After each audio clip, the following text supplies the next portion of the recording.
Zee 24 तास, एक पाऊल पुढे. आम्ही त्या चित्रपटाचा प्लॅटफॉर्म नाही बनवलाय तो विचार देण्यासाठी. आम्ही खूप मनापासून एक खूप छान चित्रपट बनवलाय. उगाचच त्याचा प्लॅटफॉर्म बनवून काही प्रचारात्मक आम्ही काही केलेलं नाही. पण नक्कीच लोकांना ह्या प्रेमाच्या गोष्टीतनं पुढे प्रेम करताना कदाचित आपल्याला असंही वागावं लागेल असा एक ओपन डोर सोडून आम्ही चाललो. क्या बात आहे.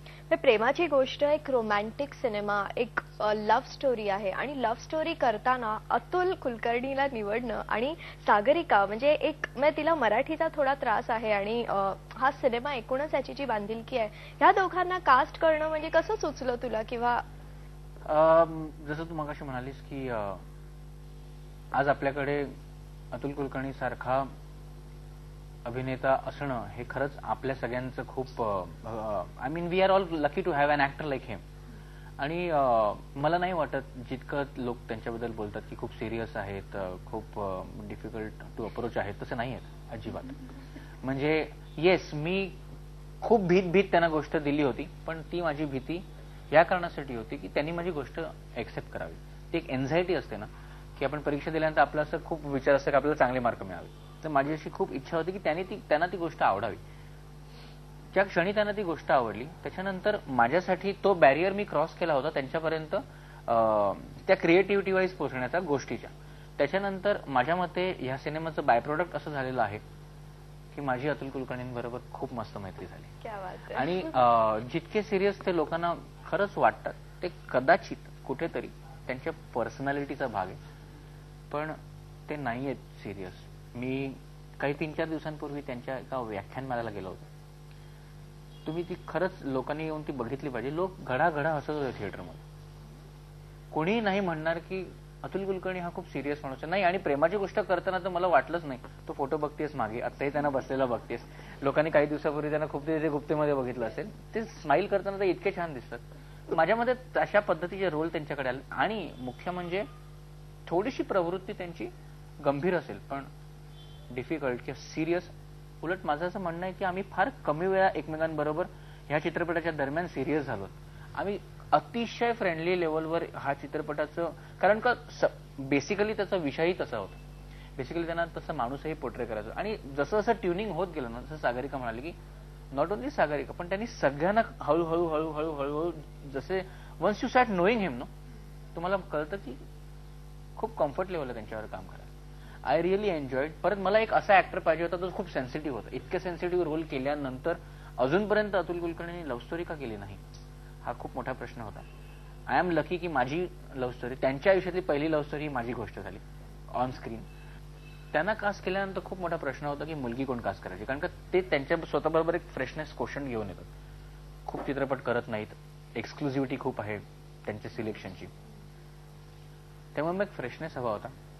सागरिका घाटगेचं नाव मला माझ्या प्रोड्युसरनी बाउन्स केलं. मी म्हटलं अरे नाही रे, ती कशाला मराठी चित्रपट करेल, इम्पॉसिबल.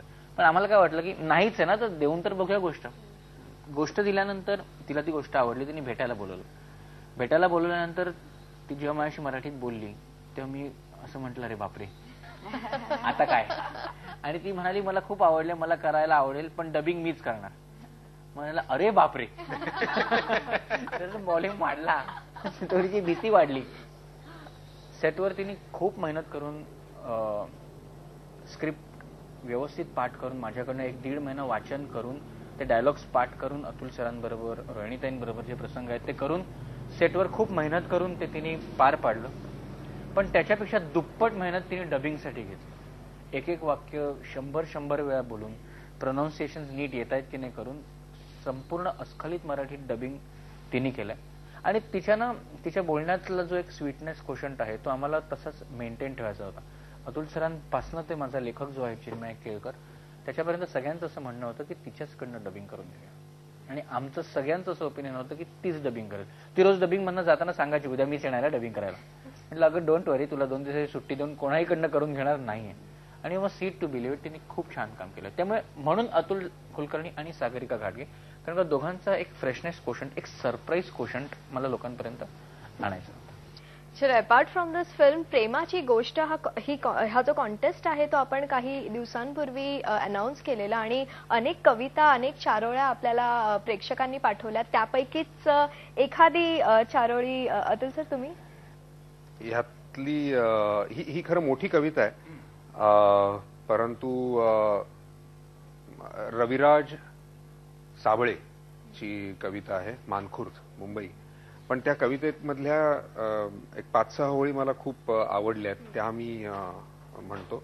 त्याचं म्हणणं आहे की प्रेमात अधिकार असतो पण गाजवायचा नसतो, प्रेमात गुलाम असतो पण राबवायचा नसतो, असं फक्त प्रेम असतं, नेहमीच एकट्याचं असतं पण दुसऱ्याशिवाय शक्य नसतं. वा वा. आणि आता सागरिका, तुझ्याकडून एखादी चारोळी?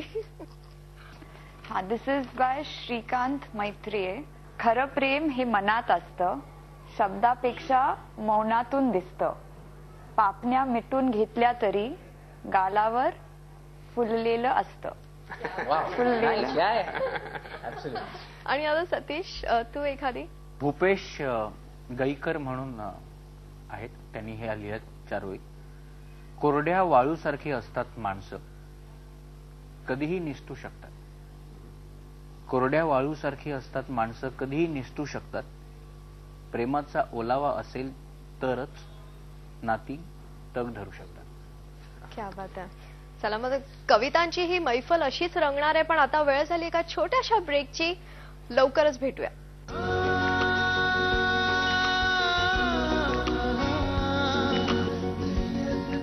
झी 24 तास, एक पाऊल पुढे.